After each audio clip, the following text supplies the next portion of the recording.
Lower molars, tough teeth to remove? Can be. Tooth is deemed non-restorable, has a crown, and we're going to remove this tooth using the physics forceps. Now, the problem with removing mandibular molar teeth is the roots are often divergent, and the bone is very, very hard. It's cortical bone.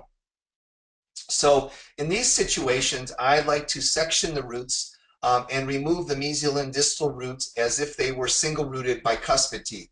It makes it very efficient and nice.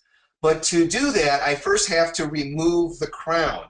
And to do this, if you've never seen this before, I strongly urge you to talk to Kurt at the end and order these products. They're called the WAMkey. And a WAMkey is a series of 3 instruments that have a little ball on the end. Conventionally, to remove this crown, I assume most of you would take a burr and cut the crown off from facial to lingual, take some type of instrument and separate it and take the tooth out. You go through burrs, it takes a lot of time. In this situation, using the WAMkey, I will simply make a small occlusal facial hole into the crown, through the crown to the central groove area. Now, the question you may have is, well, how do I know where to make that hole? Well, you have to assume, obviously, when we take an x-ray, we don't know where the preparation is. But I'm assuming that the preparation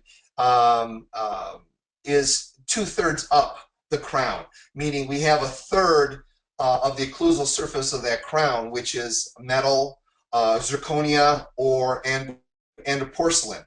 So I'm simply guesstimating where that tooth is, where the preparation, occlusal preparation is. So I'm simply making an opening. I'm taking my WAMkey, and with a simple twist of my wrist, that tooth will come off. Now, in this situation, I'm going to remove this tooth. But in some situations, we remove crowns and we replace them.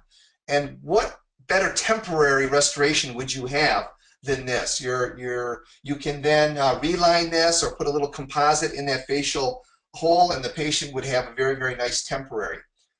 This is very nice. As zirconia crowns, Bruxer crowns become more popular, for those of us who have tried to remove Bruxer crowns, it can be a real challenge. You're going through very expensive fine diamond burrs, and it can be a very time-consuming process. Well, if you simply take a fine diamond round burr, you can make a small opening through that zirconia crown and use this same technique and remove the crown in total in a matter of a couple minutes.